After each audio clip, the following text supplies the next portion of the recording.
హైడ్రా ముందు అందరూ సమానమే అన్నారు సీఎం రేవంత్ రెడ్డి. మల్లారెడ్డి, పల్లా, మర్రి రాజశేఖర్ రెడ్డి, ఎంఐఎం, కాంగ్రెస్ నేతలు ఎవరైనా హైడ్రాకు ఒక్కటే అని మీడియాతో జరిగిన చిట్చాట్లో చెప్పారు. అక్రమ నిర్మాణాలు చేసిన వారిని బీఆర్ఎస్ సస్పెండ్ చేయాలన్న సీఎం రేవంత్ అక్రమ నిర్మాణాలపై అవసరమైతే ప్రజా కోర్టు పెడదామన్నారు. బీఆర్ఎస్కు నిజాన్ని నిరూపించేందుకు ఇది మంచి అవకాశమని తెలిపారు. అక్రమ నిర్మాణాలుంటే నా ఫ్యామిలీది ఉన్నా తానే కూలగొట్టిస్తానన్న సీఎం రేవంత్ తాను జన్వాడ బయటపెట్టినట్లు కేటీఆర్ కూడా ఆధారాలతో రావాలని సూచించారు.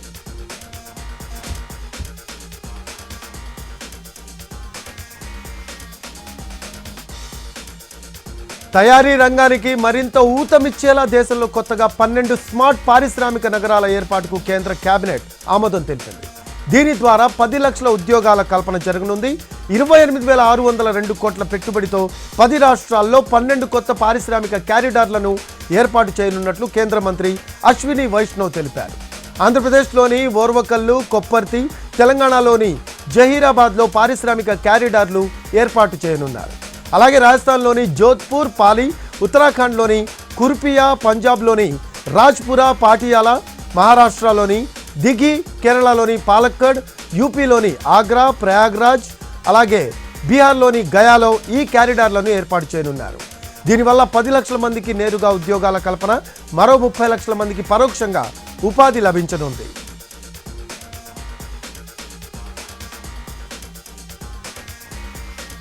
రాష్ట్ర అభివృద్ధికి ఊతమిచ్చేలా కేంద్ర కేబినెట్ నిర్ణయాలు ఉన్నాయి అన్నారు ఏపీ సీఎం చంద్రబాబు. పోలవరం మొదటి దశ నిర్మాణానికి అవసరమైన 12,500 కోట్ల ప్రతిపాదనకు కేంద్ర కేబినెట్ ఆమోదం తెలిపిందని చెప్పారు. కొత్త డయాఫ్రమ్ వాల్ నిర్మాణంతో పాటు పనుల్లో వేగం పెంచేందుకు తొలి దశ ప్యాకేజీ నిధులు కేటాయిస్తున్నందుకు కేంద్ర ప్రభుత్వానికి ధన్యవాదాలు తెలిపారు ఆయన.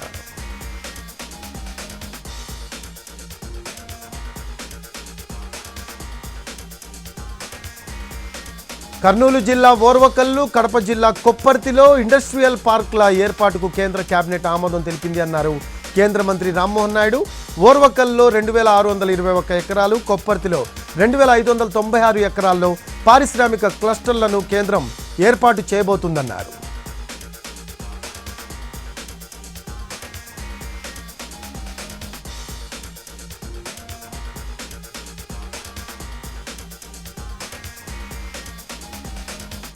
ఏపీ కేబినెట్ భేటీలో సీఎం చంద్రబాబు కీలక వ్యాఖ్యలు చేశారు. 2-3 ఎమ్మెల్యేల ప్రవర్తన కారణంగా ఇన్నాళ్లు నిర్మించుకున్న మంచి పేరు దెబ్బతింటుందని అన్నారు.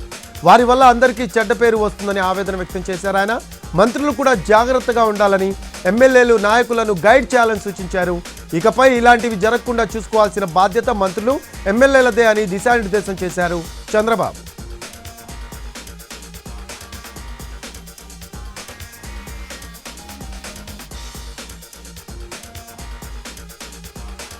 వైసీపీకి ఊహించని షాకులు తగులుతున్నాయి.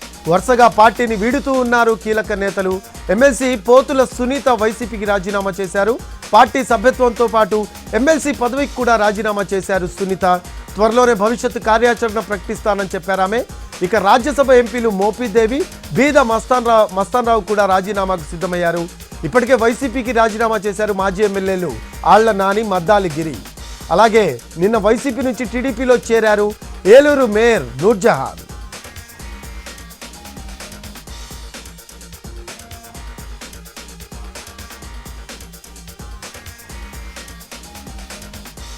BRS MLA Marri Rajasekhar Reddy engineering కాలేజీలకు రెవెన్యూ అధికారులు నోటీసులు ఇచ్చారు.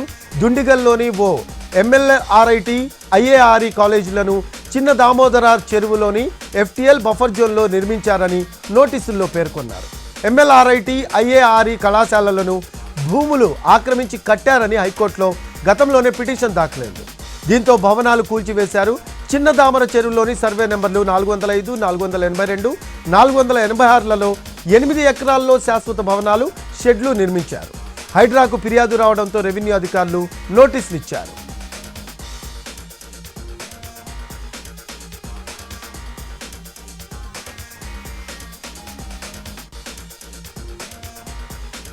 చేవెళ్ల ఎమ్మెల్యే కాలే యాదయ్యపై కోడిగుడ్ల దాడి జరిగింది. కాంగ్రెస్ కార్యకర్తలు ఆయనపై కోడిగుడ్లు విసిరారు.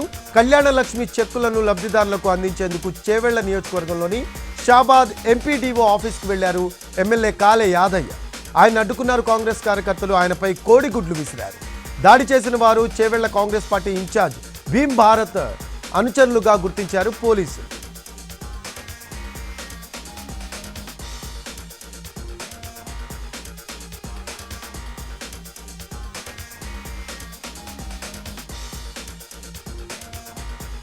కవిత బెయిల్పై కాంగ్రెస్ రాజకీయం చేస్తుంది అన్నారు BJP MP Raghunandan Rao. Sisodia, సోరెన్కు bail వచ్చినప్పుడే కాంగ్రెస్ ఎందుకు స్పందించలేదని ప్రశ్నించారు. కవితకు బెయిల్ వస్తే బీజేపీకి ఏం సంబంధమని ప్రశ్నించారు. ఎవరిని విలీనం చేసుకునేందుకు బీజేపీ సిద్ధంగా లేదు అన్నారు ఎంపీ రఘునందన్.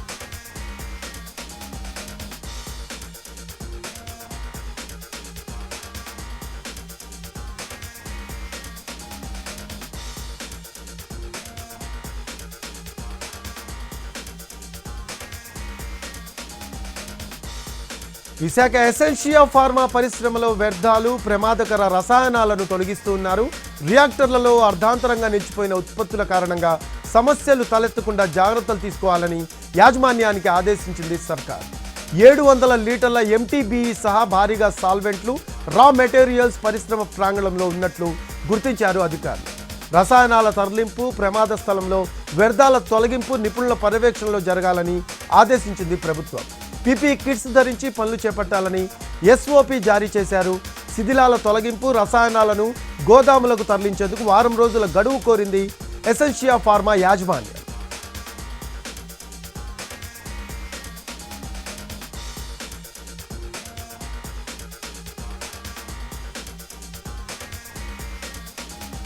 లాడ్జీలో సీసీ కెమెరాలు పెట్టి ప్రేమ జంటలను బ్లాక్మెయిల్ చేస్తున్న కంట్రీ గార్డ్ని అరెస్ట్ చేశారు పోలీసులు.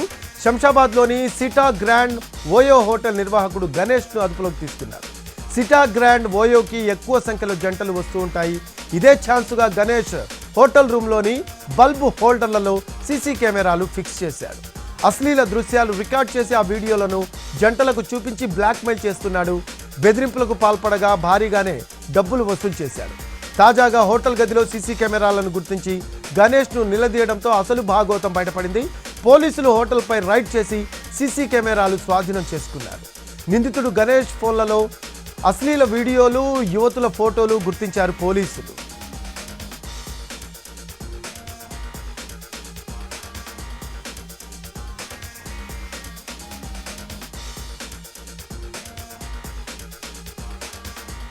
నాగార్జున సాగర్ ప్రాజెక్టుకు వరద ప్రవాహం కొనసాగుతోంది. ప్రాజెక్టు 12 గేట్లను 5 అడుగుల మేర ఎత్తి 97,200 క్యూసెక్కుల నీటిని దిగువకు విడుదల చేస్తూ ఉన్నారు.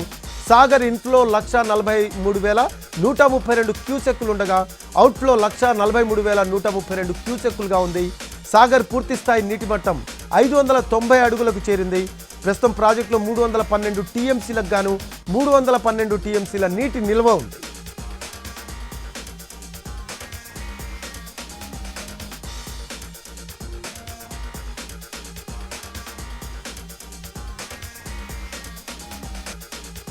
ఏలేశ్వరం గురుకులం పాఠశాలలో 86 మంది విద్యార్థులు అస్వస్థకు గురైన సంఘటన కలకలం రేపుతోంది. 86 మంది విద్యార్థులు అస్వస్థకు గురి కావడంతో మొత్తం 604 మంది గురుకులం నుంచి వెళ్లిపోతామని దరఖాస్తు పెట్టుకున్నారు. వాతావరణం మారితే పిల్లల అనారోగ్యం పాలవుతారని తల్లిదండ్రులు కూడా ఆందోళన చెందుతూ ఉన్నారు. దీంతో ఎప్పుడూ విద్యార్థులతో సందడిగా ఉండే ఏలేశ్వరం గురుకులం ఇప్పుడు వెలవెలపోతోంది. మరోవైపు మంచినీరు కలుషితం కావడం వల్లే అనారోగ్యానికి గురైనట్టు ప్రాథమిక నిర్ధారణకు వచ్చారు. డ్రైనేజ్ పైప్ లైన్ లీక్ అయినట్టు అనుమానిస్తూ ఉన్నారు. భయంతో పాఠశాలలోని మిగతా విద్యార్థినులను కూడా ఇళ్లకు తీసుకువెళ్తూ ఉన్నారు తల్లిదండ్రులు.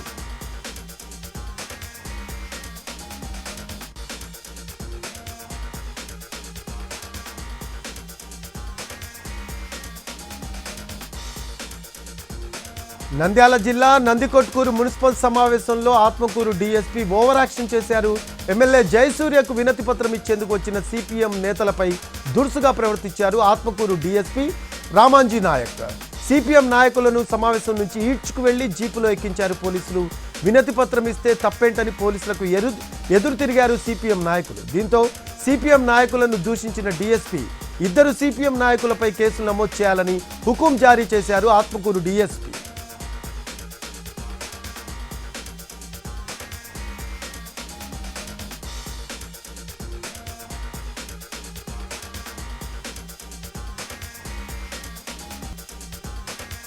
రేపిస్టులకు మరణశిక్ష పడేలా 10 రోజుల్లో అసెంబ్లీలో బిల్లు ప్రవేశపెట్టనున్నట్లు బెంగాల్ సీఎం మమతా బెనర్జీ తెలిపారు. ఆ బిల్లుకు గవర్నర్ ఆమోదం లభించకపోతే రాజ్ భవన్ ఎదుట ధర్నా చేస్తామన్నారు. ఆ బిల్లును గవర్నర్ పాస్ చేయాల్సిందే అని అన్నారామె. కోల్కతా వైద్యురాలిపై అత్యాచారం హత్య కేసును సిబిఐ విచారిస్తూ ఉంది. 16 రోజులుగా సిబిఐ విచారణ జరుగుతున్నా ఇంతవరకు న్యాయం జరగలేదు అన్నారు దీది. తృణమూల్ పార్టీ విద్యార్థి విభాగం వ్యవస్థాపక వేడుకలో పాల్గొన్న ఆమె ఈ వ్యాఖ్యలు చేశారు.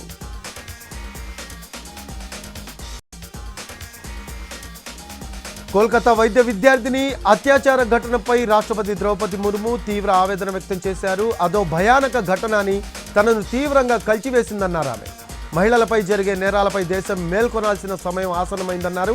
ఇలాంటి అఘాయిత్యాలను ఏ నాగరిక సమాజం అనుమతించదని అన్నారు రాష్ట్రపతి. అత్యాచార ఘటనలు పెరిగిపోతున్నాయని, బాధితుల్లో 4-5 ఏళ్ల చిన్నారులు కూడా ఉండటం ఆందోళన కలిగించే విషయం అన్నారు ఆమె. నిర్భయ ఘటన తర్వాత దేశంలో లెక్కలేనన్ని విషాద ఘటనలు చోటు చేసుకున్నాయని, వాటిలో కొన్ని మాత్రమే దేశం దృష్టిని ఆకర్షించాయన్నారు. అనేక అత్యాచార ఘటనలను సమాజం మర్చిపోయింది అన్నారు ముర్ము. ఇలాంటి ఘటనపై సమగ్ర వ్యూహంతో ముందుకు వెళ్దామని పిలుపునిచ్చారు రాష్ట్రపతి.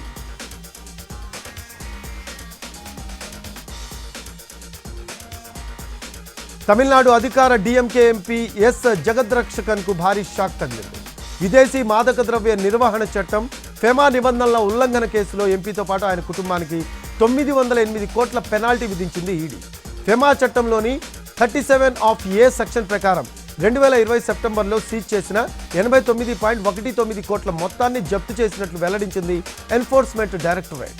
ఈ నెల 26న వచ్చిన తీర్పు ప్రకారం ఈ చర్యలు చేపట్టినట్లు స్పష్టం చేసింది. వ్యాపారవేత్త అయిన జగద్రక్షకన్ ప్రస్తుతం అరక్కొండం లోక్సభ స్థానం నుంచి ప్రాతినిధ్యం వహిస్తున్నారు.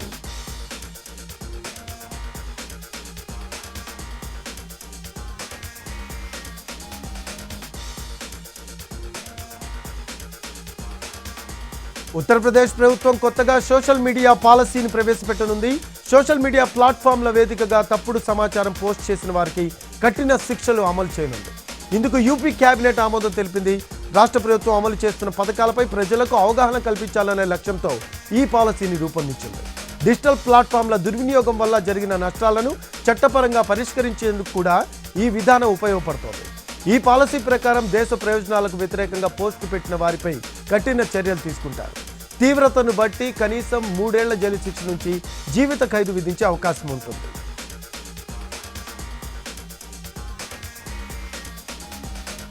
మనీ లాండరింగ్ కేసుల్లో బెయిల్ నియమం వర్తిస్తుందని సుప్రీంకోర్టు అభిప్రాయపడింది. కస్టడీ సమయంలో నిందితులు ఇచ్చే నేరారోపణ వాంగ్మూలాలను సాక్ష్యంగా పరిగణించకూడదని తెలిపింది. అక్రమ మైనింగ్కు సంబంధించిన వ్యవహారంలో జార్ఖండ్ సీఎం హేమంత్ సోరెన్ అనుచరుడు ప్రేమ్ ప్రకాష్ బెయిల్ పిటిషన్పై విచారణ సందర్భంగా అత్యున్నత న్యాయస్థానం కీలక వ్యాఖ్యలు చేసింది. బెయిల్ అనే నియమం మనీ లాండరింగ్ కేసులకు వర్తిస్తోందని ఆప్ నేత సిసోడియా కేసులో ఇచ్చిన తీర్పు సందర్భంగా కూడా తెలిపింది సుప్రీంకోర్టు.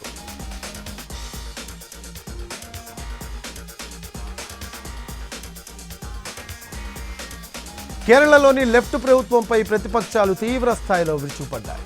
హేమా కమిటీ నివేదికపై కాంగ్రెస్ నేతృత్వంలోని ప్రతిపక్షాలు పలు ప్రశ్నలు లేవనెత్తాయి. పినరాయి విజయన్ నేతృత్వంలోని ప్రభుత్వం వాస్తవాలను దాచిపెట్టి ప్రముఖులకు రక్షణ కల్పిస్తోందన్నారు ప్రతిపక్ష నేతలు. కమిటీ నివేదిక ఈ నెల 19న విడుదలైంది. కమిటీ నివేదిక విషయంలో ప్రభుత్వం డిఫెన్స్లో పడిందని ప్రతిపక్షాలు అంటున్నారు. ప్రభుత్వ చర్యలతో సినీ పరిశ్రమలో అందరూ ఇబ్బందులు పడుతున్నారనే అభిప్రాయం ప్రజల్లో కలుగుతుందన్నారు. సినీ పరిశ్రమలో చాలామంది వ్యక్తులు ఉన్నారని, ప్రభుత్వం అసలు దోషులను దాస్తుంది అన్నారు. లైంగిక నేరాలను దాచిపెట్టడం కూడా నేరమని చట్టం చెబుతున్నా మహిళలు, చిన్నారులపై నేరాలకు పాల్పడే వారిపై ఎందుకు చర్యలు తీసుకోలేదు అని ప్రశ్నించారు.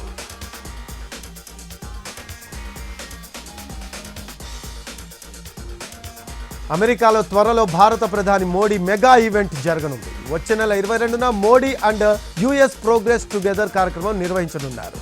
దీనికి నసావు వెటరన్స్ మెమోరియల్ కొలీజియం వేదిక కానుంది.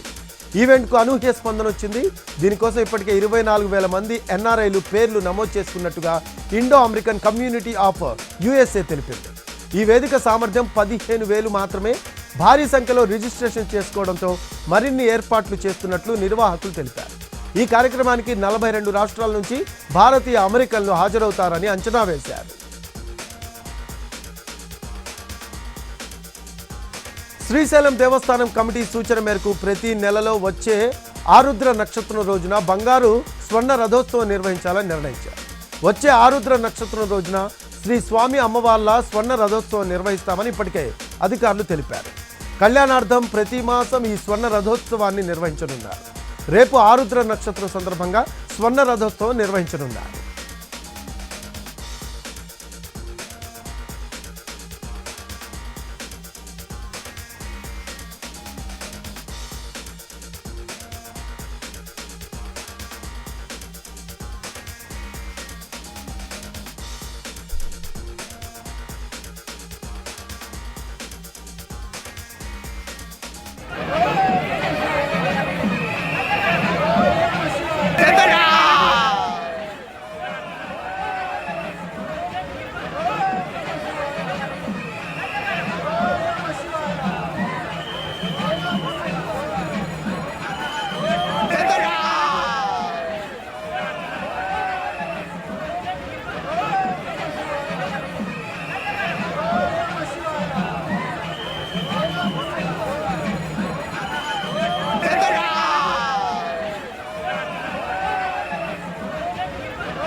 లో చిరుతలు సంచరిస్తూ ఉండడంతో అటవీ శాఖ హెచ్చరికలు జారీ చేసింది.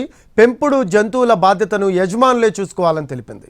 అడవి జంతువుల నుంచి వాటికి ప్రమాదం జరిగితే ఎలాంటి నష్టపరిహారం చెల్లించమని చెప్పారు.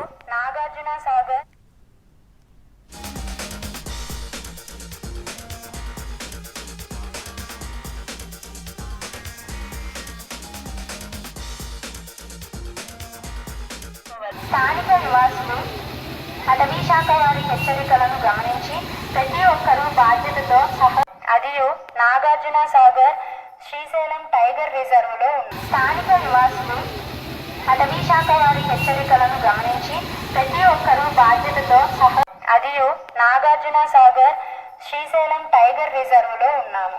కావున ప్రతి ఒక్కరూ గమనించవలసిన విషయం ఏమనగా, మీరు కుక్కలను పెంచుకున్నట్లయితే వాటి సంరక్షణ, వాటి జాగ్రత్తలు మీరే చూసుకోవలెను.